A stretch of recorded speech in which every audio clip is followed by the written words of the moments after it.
Got a new girl, that's my side now.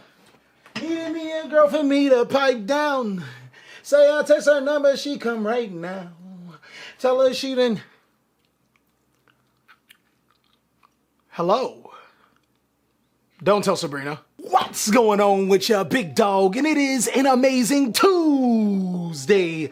I hope you are having an amazing Tuesday. And if you aren't, don't let the beginning of the day ruin the rest of your day. Now, in light of you not telling Sabrina about my side girl, I'm actually going to tell you about what's popping in the side deck this format. That's right, there are some cards that you should be siding, and then there's some cards that are just, oh no, what are you doing, baby?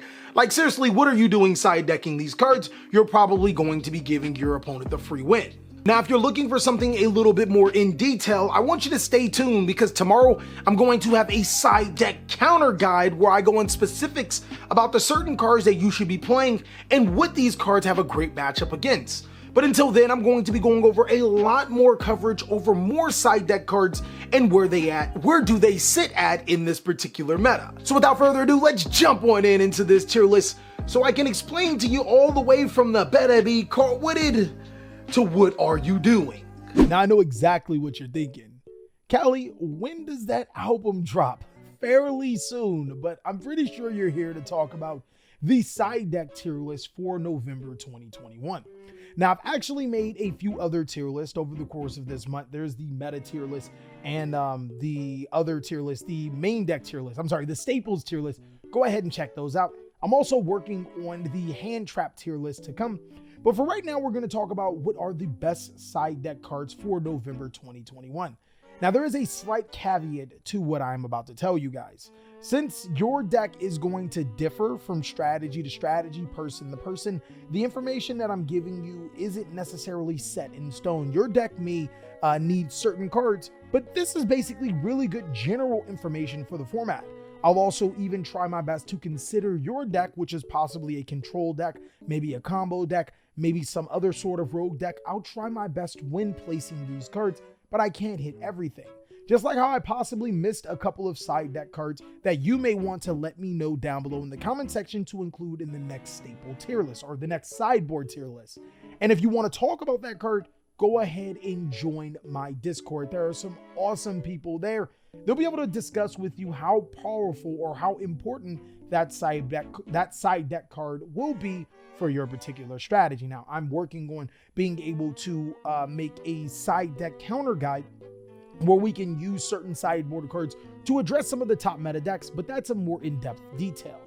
With that being said, I have 5 different categories, almost completely different from our normal categories.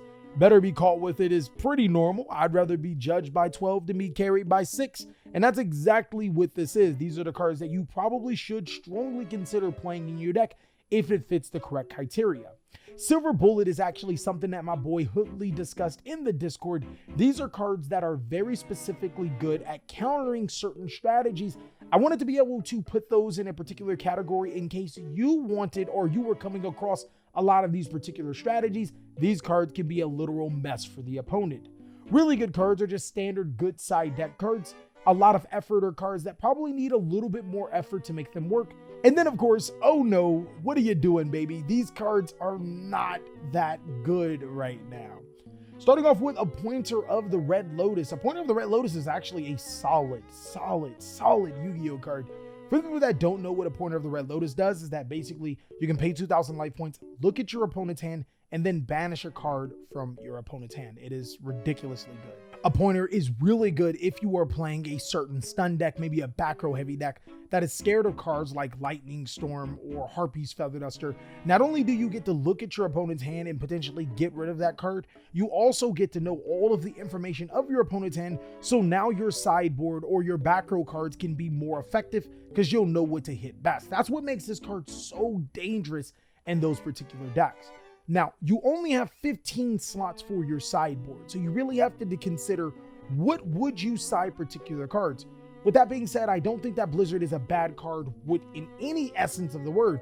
It is a card that requires a lot of effort because there are cards that can essentially do what Blizzard does in this particular climate of the format, except a little bit better. Now, again, I'm not saying that this card is bad. I actually just said that it was pretty good in the staples tier list because it does address cards like Forbidden Droplet, Lightning Storm, and stuff like that. This card is fairly phenomenal. But again, when we're going into the sideboard, there are other cards that can potentially address the card a little bit better. Contact C is actually our very first card that would be better in the correct situation.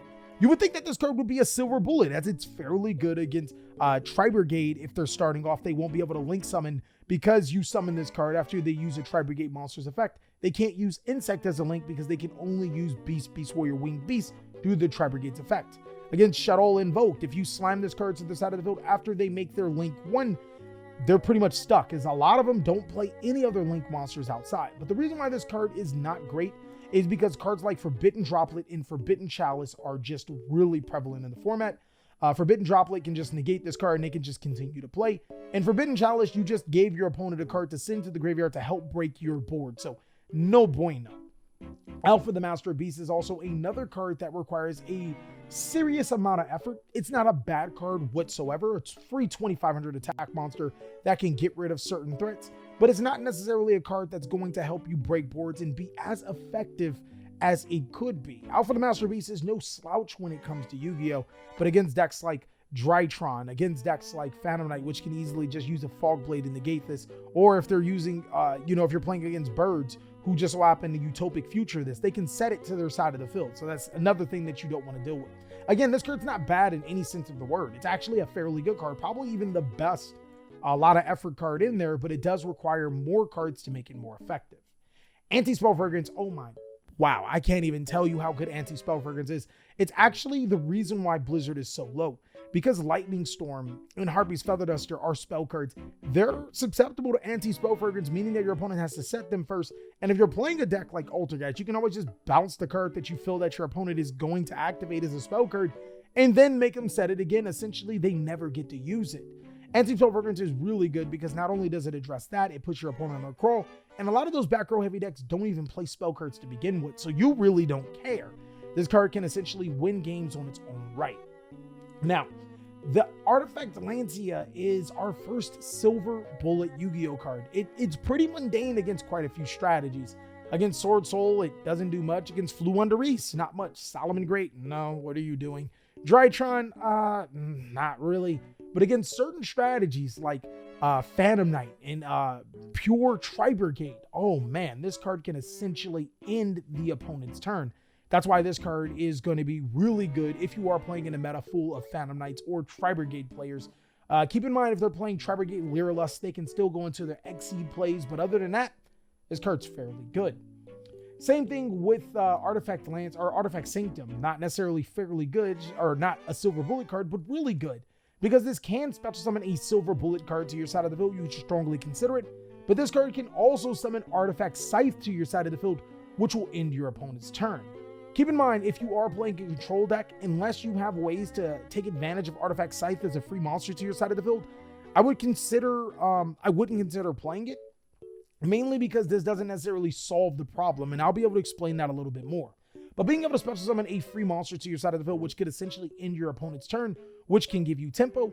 In bonus, if you are playing a back row heavy deck, your opponent is more than likely siding Twin Twisters, you can take advantage. Book of Eclipse is also another good card, flipping out those inboards like Virtual Roll face down, allowing you to continue to play Yu-Gi-Oh! Also being able to prevent your opponent from making a board by flipping it face down. Just make sure you have the correct cards to be able to deal with the cards your opponent is going to draw. I really like this card in this particular meta game right now because flipping opponent's cards face down can literally end their turn, and this card has the versatility of being a great going first and going second card. Dark Ruler No More, oh man.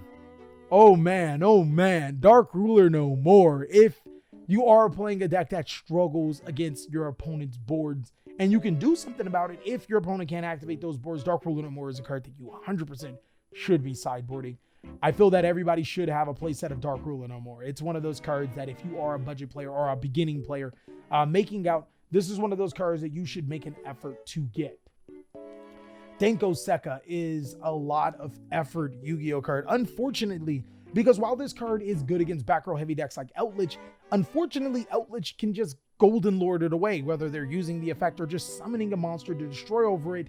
and which means you're going to have to play some protection away to protect this card yourself, making it a lot of effort. Now, Decoseka, again, is nowhere near a bad card, but when you're playing against a back row heavy deck, you may want to consider other options to address them.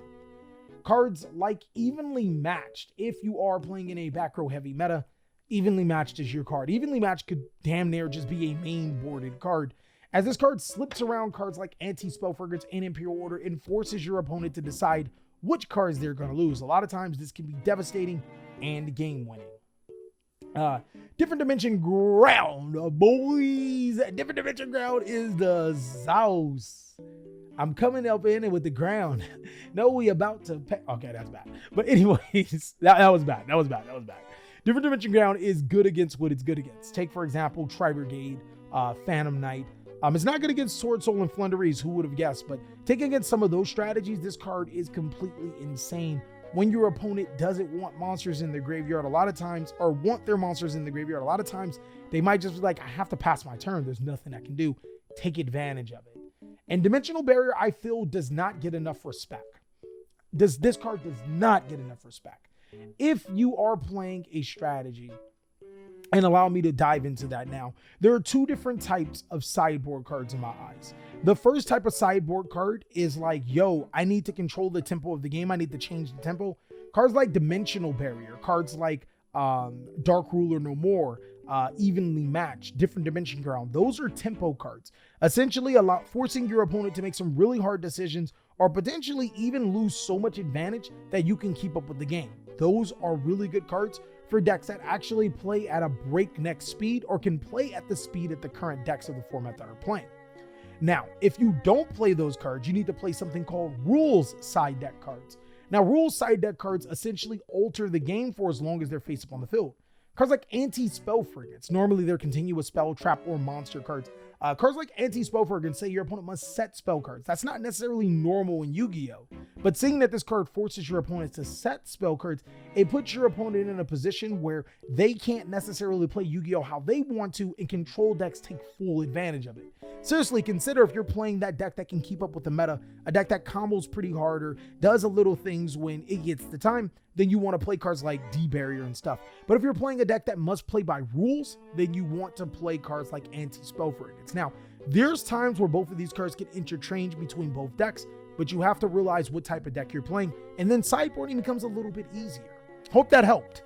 Dino Wrestler Pinkatrops is really good in this current format, mainly because it forces negations, and a lot of times he's 2600 attack, so he can deal with a lot of cards on the field by himself. So he's just a deadly card. Like going against DPE, you can summon him.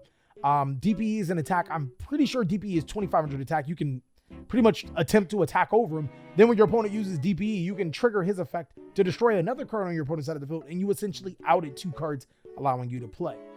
Discord, in theory, would be a Silver Bullet Yu-Gi-Oh card, right? I mean, it stops your opponent from synchro summoning. It has to be a Silver Bullet Yu-Gi-Oh card. It has to be amazing against Sword Soul.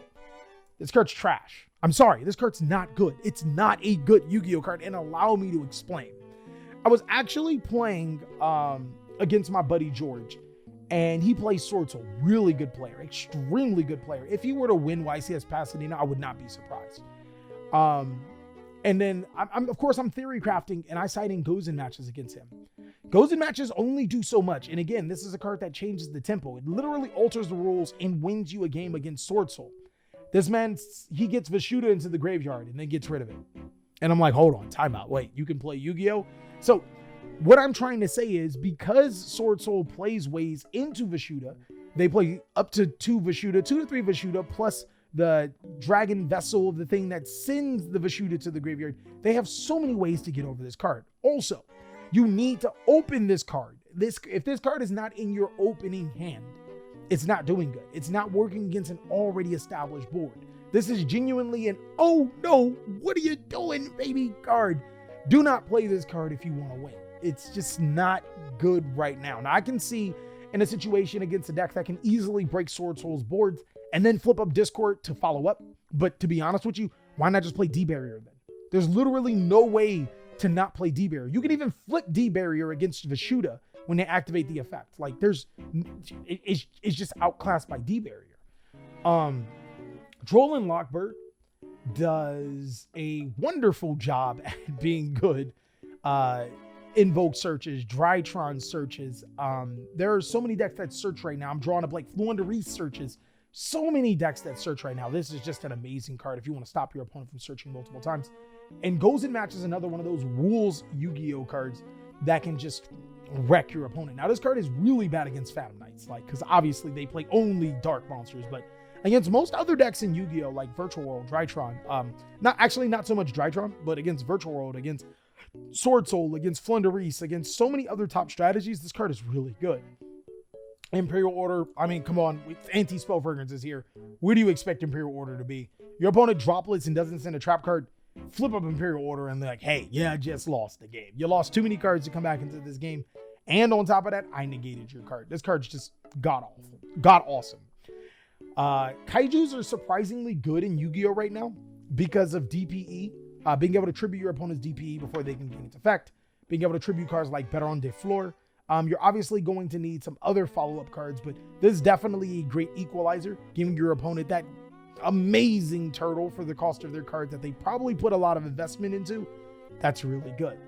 Same thing with Lava Golem. There's a lot of a lot of times your opponent will make two monster boards, like Baron plus Shishao, like Crystal Wing and Shin Shin, like in Drytron. A lot of times it's Herald DPE. If you don't mind giving up your normal summon, just Lava Golem. Give them the Lava Golem and then continue to play. It's really good. It's a fairly good Yu-Gi-Oh card. I mean, the taking 1,000 damage actually can come up for time too. So, there you have it. Lightning Storm. Oh my gosh, guys. If you guys can afford Lightning Storm, I think all decks can benefit from Lightning Storm. This is one of those cards that, like, it's good. It gets rid of your opponent's front row or back row. It's Harpy's Feather Duster and Raigeki whenever you need it. It's still an amazing card since Aegis came out. Now, I feel that Mistake itself is a lot of effort because it is a continuous trap card.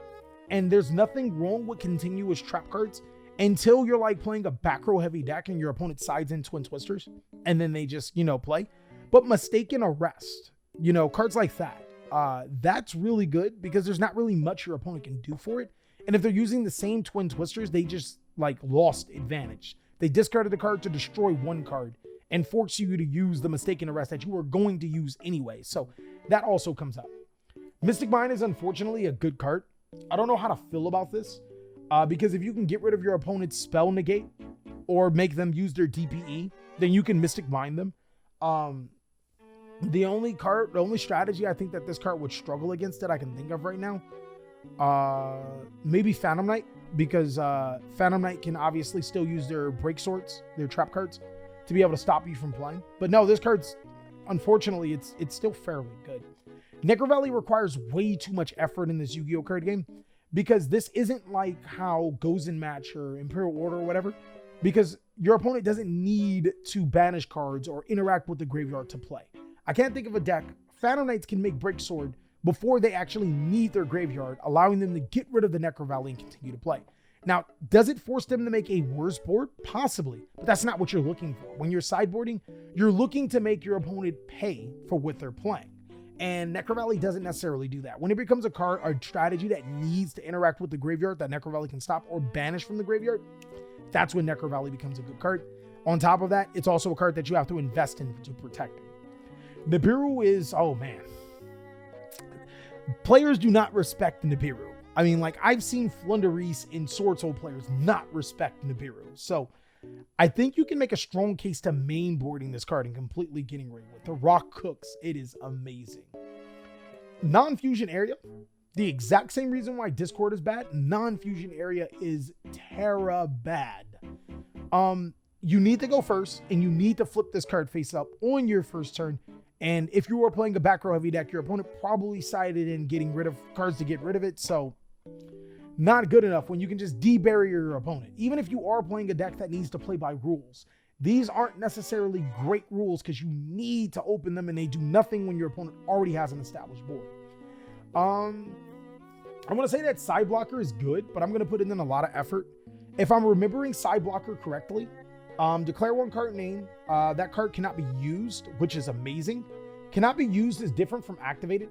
It means if your opponent is already having a card face up and you use Cyblocker's effect, the effect no longer becomes a card. So let me actually go ahead and check. Once per turn, declare one card name that cannot be used until the end of your opponent's next turn. So correct me if I'm wrong, guys, especially Kana, because she's so awesome as a judge. If AntiSpell Fragrance is face up on the field, you normal summon Cyblocker and declare AntiSpell Fragrance, you can now activate spell cards. So yeah, this card, it's good, but the reason why it's a lot of effort is because it's not searchable. It requires your normal summon, so not a lot of decks will be able to gain advantage. Red Reboot, you need to be playing. There's no ifs, ands, and buts around it right now. Red Reboot is probably like one of the better back row answer cards to back row heavy decks. This card requires a lot of effort because Phantom Knights does exist, but more importantly, Sword Soul, Flunderies, there's a lot of archetypes that are running around that are just singular typing, so not necessarily great. Shared Right, I want to say Shared Right's fairly good. It's fairly good. It needs to be put in against the correct situations, but it's a fairly good Yu-Gi-Oh card. Silent Graveyard is a silver bullet for decks like Phantom Knight. Because this card does get rid of itself at the end of the turn, preventing your opponent from activating those graveyard effects is really important for stopping them. It's a fairly good card against Phantom Knight. I really can't, in the top of my head, I can't think of any other matchups. Off the top of my head, if there's some other good decks in Yu-Gi-Oh right now, Tritron, but not really, because Tritron can kind of play around it by, if they activate Alpha Thupin in hand, then, But if they're tributing Benton, I mean, that's a whole different story. So, yeah, this card can be fairly good as like a little one-sided Abyss Dweller or a temporary Abyss Dweller. If you're playing a back row heavy deck, you need to be playing this card in your sideboard because of cards like Lightning Storm, because of cards like Evenly Matched that can just ruin your day. You need to be playing this. It's almost mandatory. Summon Limit. It's a reason why players don't play Summon Limit like that anymore. So Summon Limit requires you to go first, which obviously if you're sideboarding it, you're only siding it to go first. But the problem with Summon Limit is that it's going to require protections that your opponent can so let's put it this way. If your opponent summons a big monster, normally when you're playing a deck that uses Summon Limit, you don't play a lot of big monsters. So it's not bad. It's not bad. It's not bad at all. It's probably really good. Maybe I'm judging a little too harshly. But I'm not only do I not see a lot of players around it, it's a little easier to play around in later game states, especially since DPE can be summoned with one summon. So they summon DPE and then they get rid of it, and then you're like, oh well, what are we doing here? This is good against Phantom Knight. This is good against what else? Mono decks. I can't think of any mono decks right now.